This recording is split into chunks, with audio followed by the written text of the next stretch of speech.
Shang-Chi e a Lenda dos Dez Anéis, o mais novo filme da Marvel Studios, já chegou aos cinemas e hoje eu vou falar um pouquinho sobre ele, né? Porém, se você está preocupado com spoilers, podem ficar sossegados, porque milagrosamente esse vídeo não terá spoilers, então vocês vão poder conferir ele sem nenhum medo. E caso eu dê algum spoiler, o que não vai acontecer obviamente, né?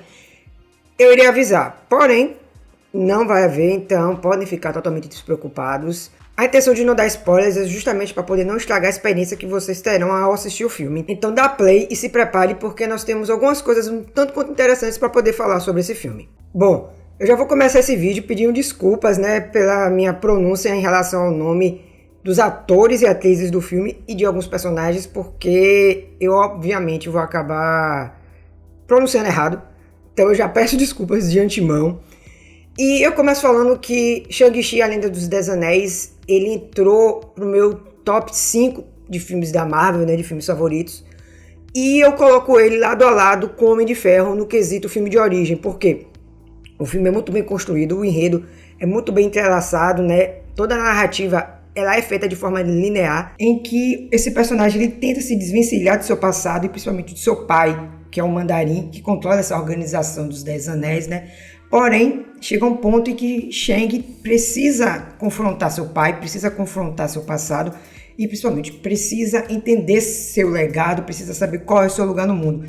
À medida que nós acompanhamos, né, a história do personagem principal, que é o Shang-Chi, nós temos momentos de flashback em que voltamos ao passado do personagem para entender alguns pontos, né? Isso vai sendo costurado à medida que a história avança, de uma forma que ela não fique cansativa, que não precise sempre voltar no passado para poder recontar alguma coisa, já que a narrativa faz esse trabalho, né? Ela caminha a história para frente, colocando flashbacks nos momentos certos e complementando ainda mais esse grande enredo que vai sendo traçado, né? Ele acaba sendo colocado de frente em vários desafios e tudo isso serve para fortalecer o personagem de uma forma em que ele consegue confrontar seus fantasmas, né? Consegue entender seu lugar e principalmente consegue honrar o legado de sua família e principalmente o legado de sua mãe. Um ponto que me chamou bastante atenção no filme, né?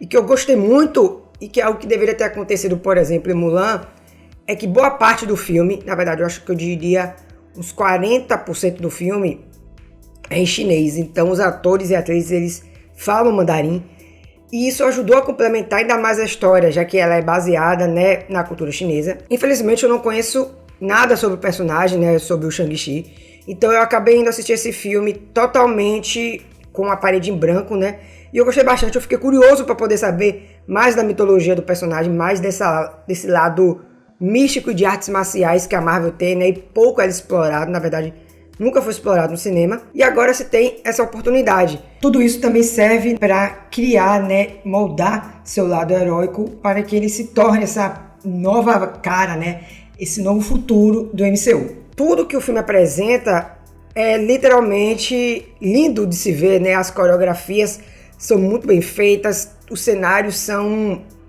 de tirar o fôlego, por assim dizer, né, em alguns momentos. A fotografia do filme, que é outro ponto que me chamou bastante atenção, ela é uma fotografia singular, porque em alguns momentos ela lembra bastante os filmes chineses, né, principalmente os filmes de fantasia. Isso desvincula um pouco, né, da imagem dos outros filmes do MCU, né, que de certa forma tem uma fotografia, por assim dizer, datada. Obviamente, né, tirando aí alguns diretores que deixam sua assinatura no filme, Shang-Chi ele entra, por assim dizer, nesse clubinho, né, de filmes, né, que tem um diretor que deixa sua marca, que deixa sua fotografia. E é algo muito bom, né, muito esteticamente agradável, como eu já mencionei, de se ver.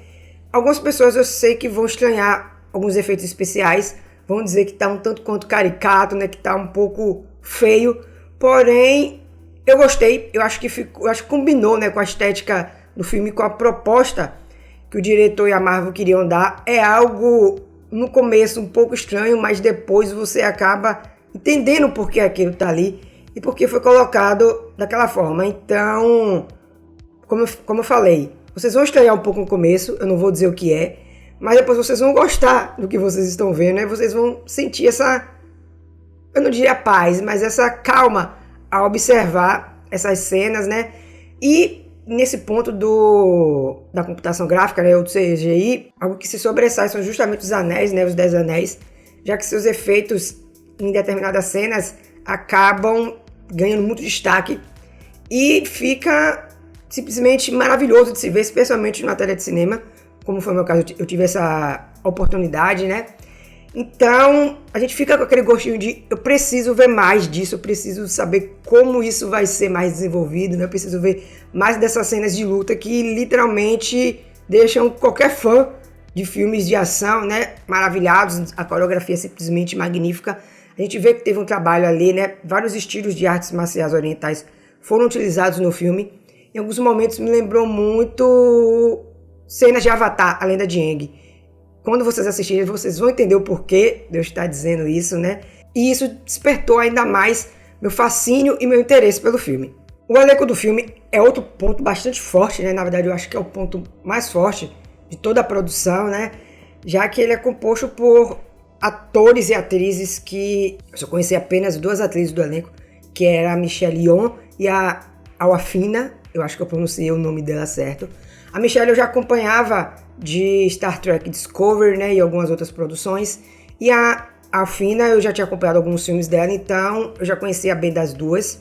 Sei que elas são grandes atrizes, né? A Awafina, ela tem um time para comédia maravilhoso que encaixa perfeitamente nesse filme. Eu acho que a personagem dela, a Kate, é a minha personagem favorita do filme. Ironicamente, não é o Shang-Chi, porque ela tem sacadas em momentos que são muito importantes, né? Na verdade, são momentos descontraídos e que não quebra toda a dinâmica do filme, como acontece, infelizmente, em vários filmes do MCU. A personagem dela sabe os momentos certos de se ter esse time da comédia, sabe os momentos também de ser séria, então isso ajudou a contribuir, né? Isso aumentou ainda mais a dinâmica do filme. A personagem da Michelle, eu infelizmente não posso dizer quem é, né? Porque senão seria spoiler.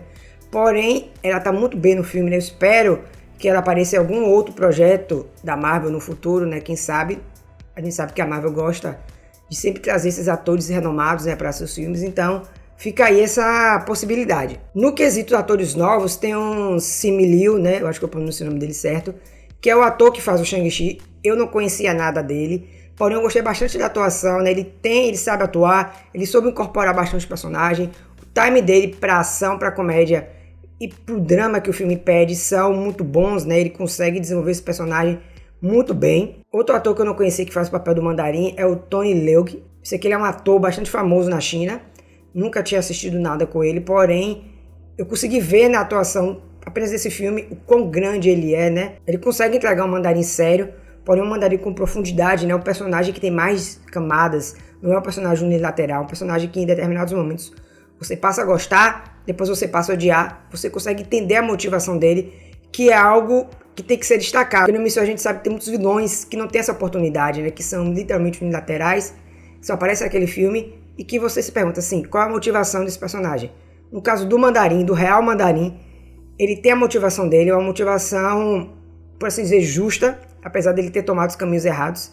Então você acaba se sentindo muito mais atraído pelo personagem. Temos também a personagem da Fala Chen, que eu não posso dizer quem ela é, porque isso também seria spoiler, né? Porém, as cenas dela são cenas muito bonitas, são cenas muito bem coreografadas, né? Ela passa a emoção na cena, e isso ajuda bastante a construir sua personagem. E por último, nós temos a Meng, que faz a Chailin, que é a irmã do Shang-Chi, né? A dinâmica dos dois é muito boa. Na verdade, eu acho que é, até onde eu me lembro, né? Essa é a segunda dinâmica de irmãos do MCU, né? Depois de Wanda e Pietro. E a dinâmica deles é totalmente diferente da Wanda e do Pietro, né? Eles têm uma certa rivalidade ali, mas eles conseguem se resolver. E isso alimenta ainda a história, né? Porque você consegue entender ainda mais como funciona a família deles, como é essa dinâmica com o pai. E isso contribui, né? E corrobora para que a história se torne muito mais concisa, muito mais robusta e fortaleça ainda mais a mitologia desse personagem, né? Desse novo personagem que está sendo criado por MCU. Bom, no contexto geral, eu gostei bastante do filme. Vai ser um filme que eu obviamente vou reassistir, né? E fiquei curioso para saber agora qual vai ser o futuro do personagem no MCU, já que esse filme, como é um filme de origem, apresenta ele, né, para o grande público, coloca ele nesse novo universo e ajuda a desenvolver alguns pontos, né, que eu também não posso falar porque, spoilers, porém as 2 cenas pós-crédito que o filme tem já sedimenta, já traça um caminho para esse futuro do MCU, né, não só desse personagem, como de outros personagens. Então, vocês vão ficar aí com essa incógnita na cabeça para poder saber quem é, porque a gente não sabe aonde mais ele vai aparecer, né? O filme tem algumas surpresas que já foram mostradas no trailer, outras não. Então, quando vocês forem assistir, fiquem de olhos abertos, porque tem dicas aí bem interessantes sobre quais personagens podem aparecer no futuro. E no mais é isso, eu espero que vocês tenham gostado do vídeo. Não se esqueçam de deixar aqui embaixo seus comentários, né? Se vocês já viram o filme também, o que vocês acharam. Não se esqueçam de mandar para seus amigos, né? Compartilhar, ativar nosso sininho de notificação para ficar por dentro de todas as nossas novidades. Compartilhar, né? Como eu já falei, nos seguir nas nossas redes sociais, lá no @MegaHerdOficial, tanto no Twitter quanto no Instagram. Nos acompanhar também no nosso podcast, o Heróis do Megaverso, que está disponível no Spotify e em outras plataformas. E nos vemos na próxima e desperte o herói que há em você.